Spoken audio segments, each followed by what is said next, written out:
Planet Vero Studio is powered by the Nolan Group of RE/MAX Associated Realty. MyNextHomeFinder.com. Welcome to Treasure Coast Community Health. We have 8 locations to serve you better. Our staff is dedicated to help you and your family. Here's your host, Vicki Soule. And good afternoon, and welcome to Community Conversations.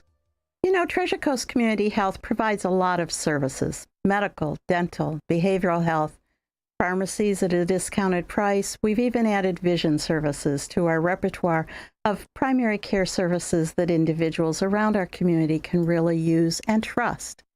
But along the way, we started realizing that our real mission is to build healthier communities. Whether you live in Fellsmere or Gifford or South Vero, we really are looking at how can we make the whole community healthier with focus on individual items.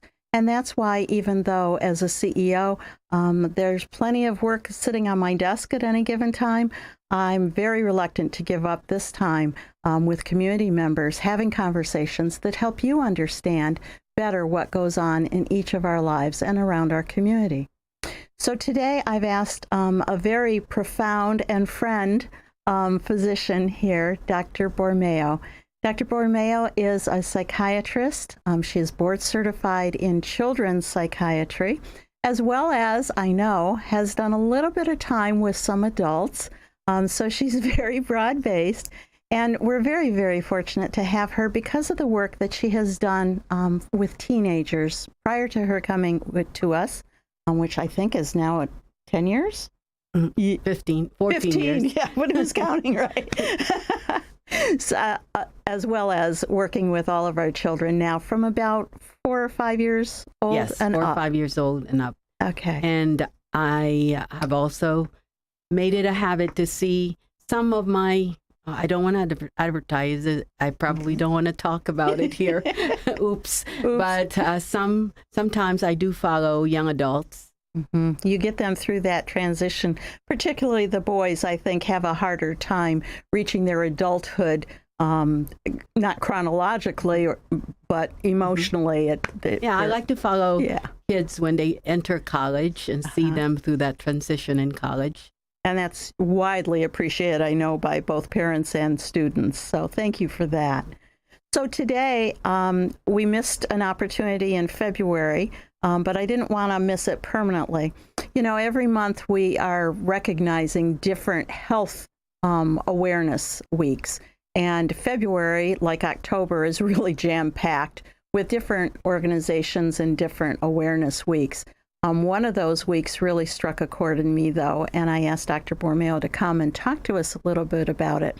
And that is about teenage violence in dating and relationships, because we know that we should be talking to our children before they start dating. But most parents don't, because they've still got this mental image of their child in grade school.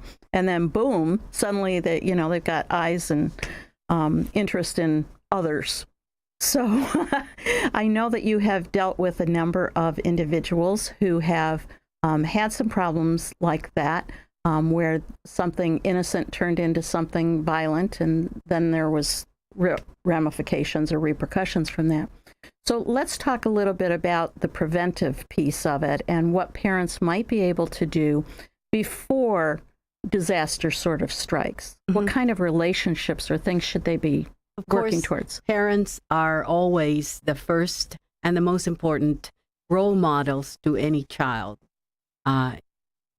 whether it be a very young child to even a teenager, as they're getting ready for adulthood.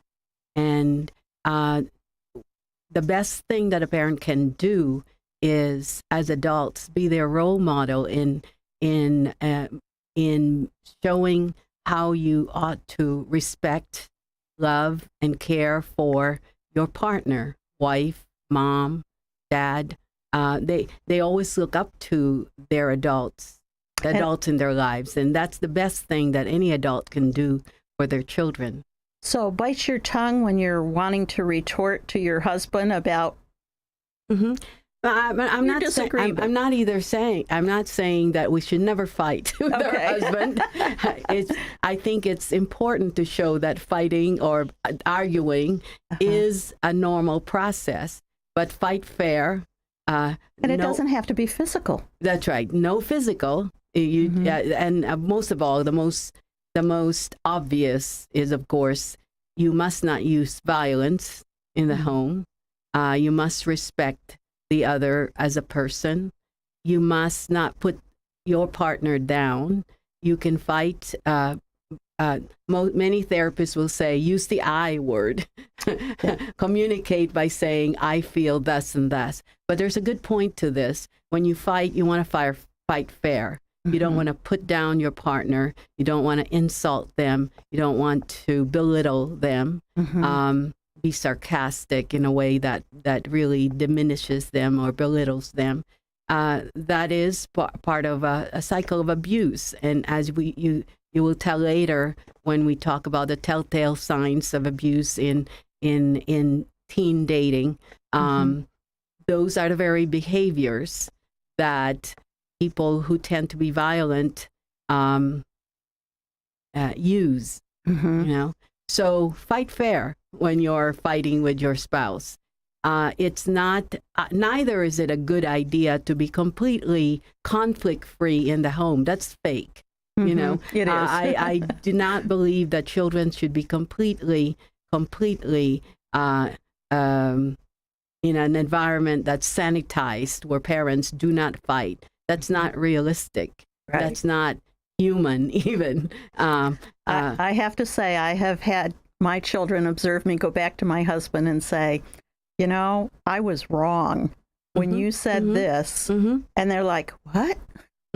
Yes. And so we need to show our children what is good conflict resolution and what's fighting fair. Absolutely. What's fighting in a nonviolent manner. So we are, as parents, the best guides, the best role models for our children. So prevention always starts at home. And I would think, even though parents are working and come home tired, there's probably some opportunities during the week, nonetheless, where children are relaying something that they saw or heard at school relative to conflicts. And so do parents have an influence in that, even though they weren't there at the time? Of course, they have. What child nowadays is immune from being subject to stories on the news and even their very schools having instances where people or students make threats? And the sad thing is that it has been so common. Mass shootings, all of that. You see it every day on the news, and we have become almost immune to them, not even paying much attention as to adults. Them. As adults. But as children, it makes an impact. But when somebody at their school makes a threat, it has to be very frightening, especially to the very young children. I see a lot of teenagers, even high school students, where their anxiety is aggravated and they start not attending school because of their anxiety, because there are threats made, etc. So it's very unfortunate that violence is in our world now. So it's not something that you can prevent younger children from hearing or seeing even.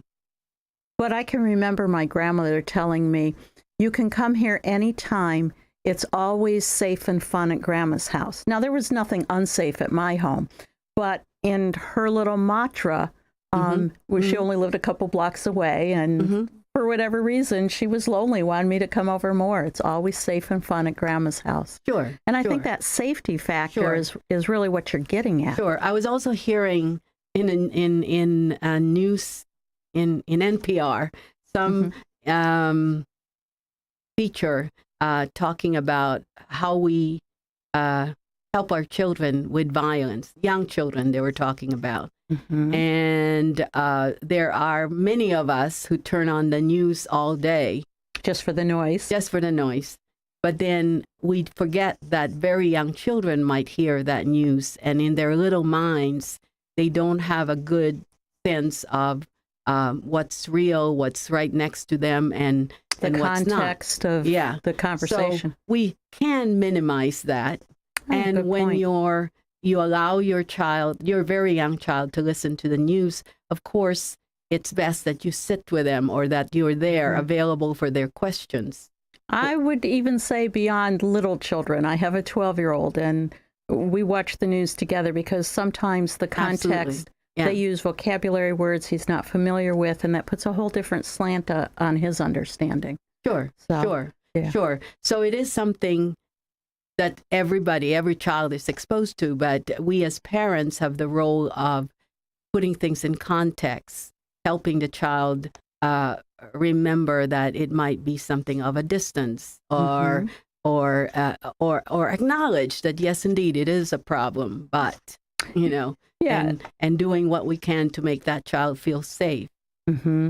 Just like I was a product of the Cold War 50s and 60s, where we would, instead of fire drills or just fire drills, they'd bring us all into the center of the school because we were concerned about the Cold War. Well, we didn't know what the Cold War was, but we felt pretty safe and secure all together in the middle of the school, clutching our knees. And then the teachers, after a couple of minutes, would say, "Okay, you did great. Let's go back in. Mm-hmm. Now we're prepared." But the Cold War was far away. It was. Right? And now children will have active shooter drills. Yeah.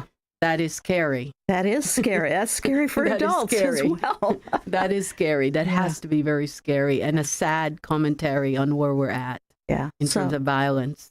So by teaching our children better about coping mechanisms and how to resolve conflict and how to get along better and to learn to have empathy with people, that's part of that building healthier communities, because the impact of we're living now, and we need to turn that corner. You're right. Absolutely. That's part of healthier communities. So we're going to take a short break, and we'll be back after a couple of words from our sponsors, and then we'll talk a little bit more in depth about teenage violence in dating and other exposures.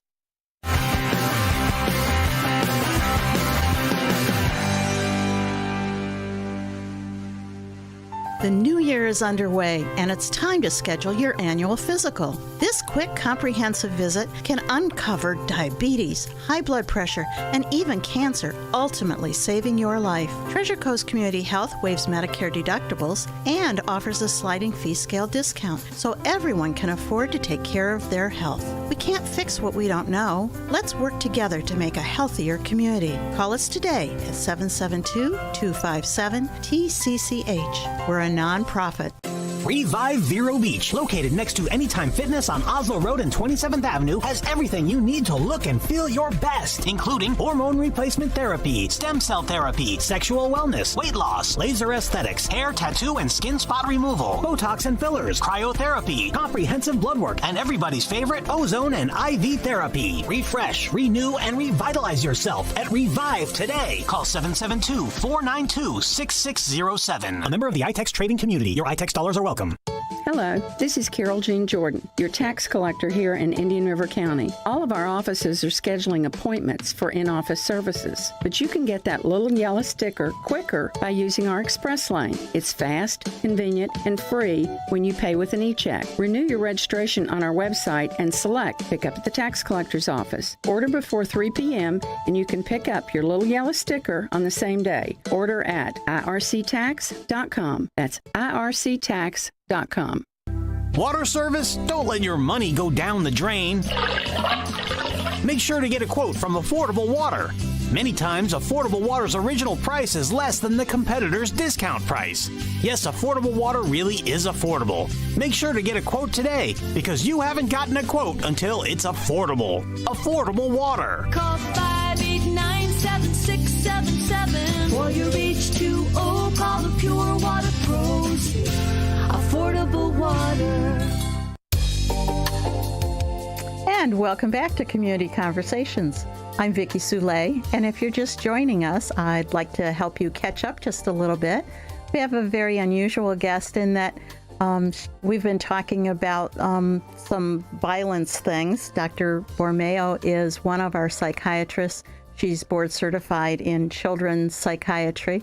So she helps children work through issues. She also does medication management for them, counsels the parents, really does an excellent job of helping us in both short-term and longer-term situations with our children.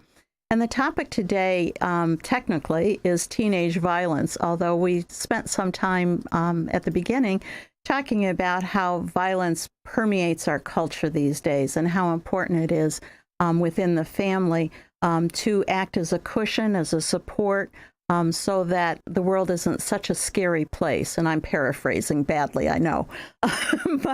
but February was Teenage Violence Awareness Month, particularly as teens are typically dating and don't really have a lot of experience or a lot of mentoring other than what they might have gotten through family relationships or friends. We missed the February awareness date, so we're just not going to give it up because it is a very important topic. And so I've asked Dr. Borromeo, because she sees a lot of young women especially, and some young men, who have been traumatized by something that started out very innocently and then perhaps turned into something not so pleasant. Mm-hmm. So tell us, why is this a common phenomena? I mean, are a lot of people affected? Well, really, being that I received the tail end of these issues, meaning to say the child or adolescent that has been a victim of violence, either in the home or elsewhere. I was amazed when Vicki gave me some data to review at how widespread apparently teen dating violence is. Well, we don't want to talk about it. Yes, apparently 1 in 14 girls teenage girls have reported some experience with dating violence, and 1 in 10 boys, or sorry, it's the reverse. Other way around. 1 in 10 1 girls. in 10 girls and 1 in 14 boys. So it's quite frequent from the sounds of it, from these surveys. We don't really think about it. And just reviewing for this has made me even more aware that I must ask certain questions. For example, there is so much comorbidity. In other words, when 1 or 2 disorders are diagnosable. For example, with PTSD, which is the end result of being the recipient of violent behavior or traumatic experiences, it is comorbid, or it goes along with major depressive disorders and anxiety disorders in 30 to 50% of these cases. Wow. So a really big comorbidity factor. So as I said, I always am at the tail end of things. Either the child is depressed, or there might be PTSD, or I see anxious. Anxiety is a big deal nowadays, especially with COVID. But it makes me more aware, knowing more and more, having talked or studied the incidence of teen violence in dating, to actually ask more incisive questions. Well, I think that's the whole idea of bringing this forward, is people don't talk about it. And in doing some research myself after February, the violence can be a physical violence where they are physically afraid of their partner. It can be a sexual violence where they're being coerced or forced into an act that they don't want to participate in. Doesn't necessarily mean intercourse, but any activity that has a sexual overtone to it. And I guess in my mind, I hadn't discerned those differences. And certainly we all think about violence as physical and sexual abuse as the other, but sometimes they do overlap. Because they do overlap, period. Okay. Yeah. Thank you for clarifying. They do overlap.